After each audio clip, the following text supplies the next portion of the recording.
welcome for the love of food. Guess what we're gonna make today? We're gonna make homemade pasta sauce. Now, this is not a healthy recipe, and it's not a recipe that is to save on a budget. This is an authentic pasta sauce that I was taught to make at a very young age by one incredible lady whose parents were from Italy, and they passed this recipe on to her, and I've modified it slightly just because of the ingredients that I have available. But however, it's been a favorite. People talk about it for years. I still have a family that lives up north that remembers my pasta sauce. My daughter now recreates it. So it's one you want to pay attention to. Okay, so let's just start off by looking at the ingredients that we're going to use, shall we?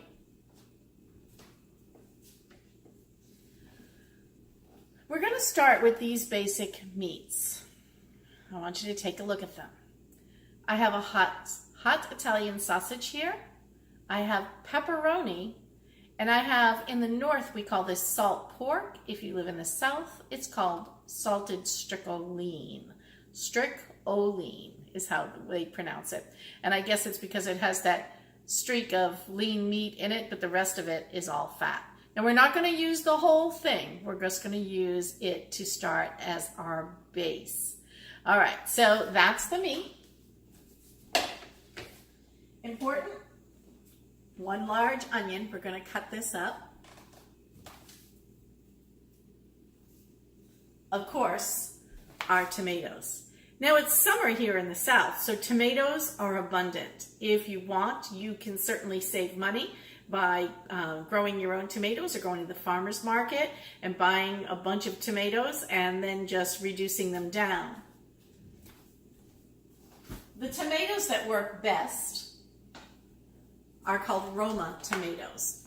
And the reason for this is these are the Italian tomatoes. They don't have a lot of juice in them. They have more meat to them. They're a little tougher, so they hold up when you cook them down.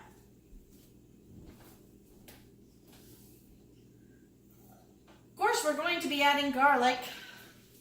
I always like fresh garlic.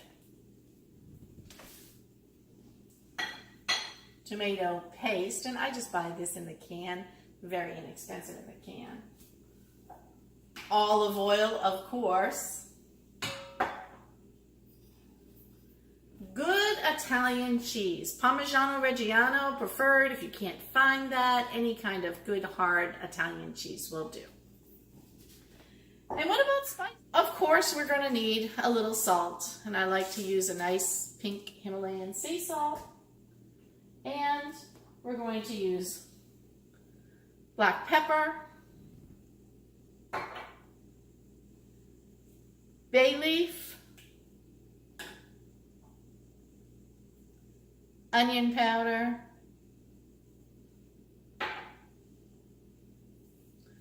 garlic salt, and Italian seasoning. Now later on you can add in some meatballs if you want to. I usually do homemade meatballs, but I've recently found a brand at the store I like just as well, so if I don't have time, I use them. But the real authentic way would be to make your own meatballs. We're not doing meatballs today. We're going to save that for another episode. Okay, I'll be right back after I chop up my onions, and we'll take a look at how things are cooking, how we kind of bring things in the pan, because we want to layer those flavors. All right, we're back. Let's go ahead and add our olive oil into the bottom of our pan. Now we want just enough to coat the bottom of the pan, but we don't want to add too much because we don't want it to be greasy. So let's just take a look and see what we got there. And if we always need to, we can add a little bit more. Now the first thing that I'm going to add is some of this stricoline. And we're going to let this cook down for just a minute. While I go to cut this up, we'll come back and cook this down. All right, so we're back. And I want you to notice that and I'm going to hold this up so you can see how the oil in the bottom now is turning a brownish color? That means that my meat is browned. that I wanted to brown from that salt pork. And now I can add in a few of the rest of the ingredients. I'm going to go ahead and get that sausage added in. And we're going to continue to brown our meat.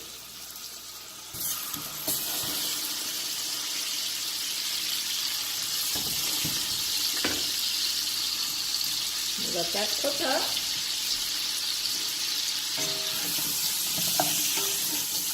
And brown that up as well.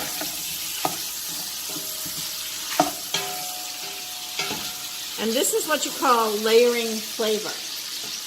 I'm layering all those different flavors so that I have the base with my salt pork, then I added in the pepperoni, now I'm adding in the sausages, next I'm going to add in the onion and the garlic, and then we will add our tomatoes paste, and then our tomatoes.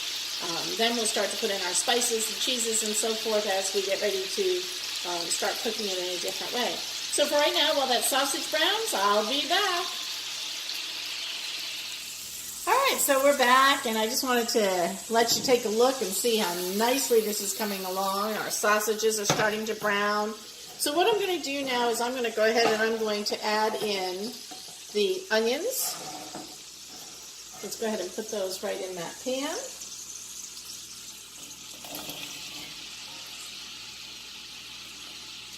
And stir those around. And let those cook up as well. Okay, so we've got our onions added in here. We've got our sausage. We've got our pepperoni. Let's go ahead and add in our garlic. Once we see that our onions are translucent, we know it's safe to add our garlic. Now, how much garlic did I add? Well, I added quite a bit. I like a nice garlicky, spicy sauce, as you can tell. I did 6 to 8 cloves of garlic. Now, if you're someone who doesn't like that spicy, then don't put as much garlic. If you don't like spicy at all, don't use the pepperoni. But I'm telling you, this is what makes this sauce so fabulous. Alright, so now that I have all of that in, I'm going to let that garlic just cook up for just a couple of minutes along with the onions and the sausage. And then what we'll do is we will add in the next layer of flavor, which is going to be our paste. So we're going to give it a minute or two, and then we'll put the paste in. And the reason we want to put the paste in is I was taught this is the way to let everything melt in the pan together. You want that paste to be wrapped around that meat. And you don't want any clumps of tomato paste. So we'll give it just another minute, and then we'll go ahead and we'll get the paste added right into that pot. Now, you don't want to put the garlic in with the onions, and the reason that you don't want to do that is because garlic, if it's overcooked, gets bitter, and we don't want that bitter taste in the sauce. So I'm going to put in the whole can of tomato paste.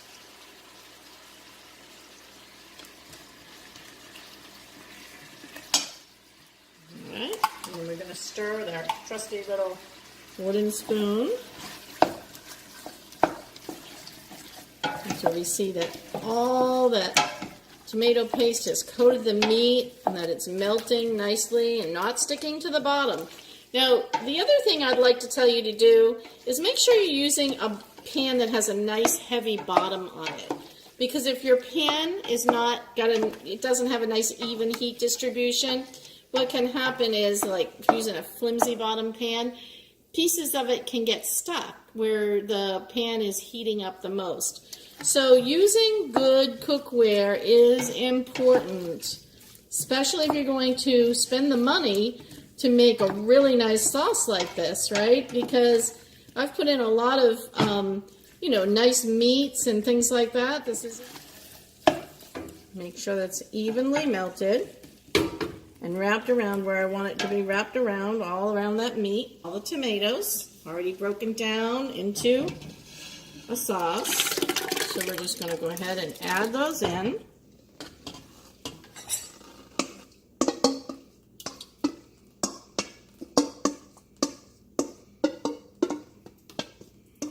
Okay, make sure we get them all. The more we get in there, the more sauce we're going to have. like the flavor of bay leaf, and I'm going to make sure I put in more than one. So a little Italian seasoning. We talked about it before. I showed you this is what's going to go in there. And what's in this is oregano, some basil, some other things. I don't love the taste of a really heavy oregano sauce, so I'm only going to add in about that much. Garlic salt, we all know I like garlic, so let's go ahead and add the garlic. Let's add in about a teaspoon of onion powder, a tablespoon of black pepper. Let's add salt to taste, so we're going to hold the salt off until I taste this, because remember, we started with a base of salt pork. Now, I don't want to put in too much cheese to start off with, because I don't want it to stick to the bottom. Again, now, if you have fresh basil or you have fresh oregano, feel free to use it. I like to use dried because I always have it on hand, but the fresh works really nice as well. I usually hold that off for a different type of sauce. And I'm just going to use my spoon because I had a little bit of that paste still on there. So I might as well mix that in. No sense in wasting it. And now what I'm going to do is I'm going to let this sit for a bit.